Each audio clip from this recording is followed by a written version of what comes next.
Tras yolu senin yolun, gayelerdi sağın solun. Beseyler bize korun, hürmet olmuş zayberem. Asef taptı düzgün değil, haramzade libas yiyir. Halal insan, halal yiyir, gözlerine süzay bayram. Allah ona rahmet eylesin, büyük çıkışımız mübarek olsun. Şöyle toyunu göreye canı sağ olsun. Sizin de toyunuzu göre, çok sağ olun, var olun. Sen benim adiyeli keyime bir hürmet eylesin, diyeyim, sana niye hürmet eylesin? Dedi, yine dedim, sen benim ölenlerimize Allah rahmet eylesin. Canın sağ olsun, Allah var eylesin. Diyeyim, sen benim bize şiir yazdı. Ve dedim, hani dedim sana eləmərəm.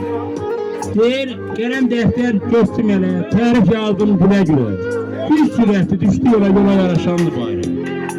Nə möhkəmli dal təkəri, bağlayıp zil təkəri, olubdur diller əzbəri dilə yaraşandı bayram.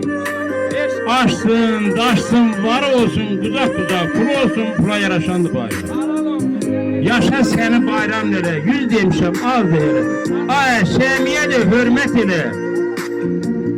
Elə yaraşanlı bayram. Mən də getdim bir daşını getirdim qalanım. Canın sağ olsun, Allah köməyiniz olsun. Çox sağ olun.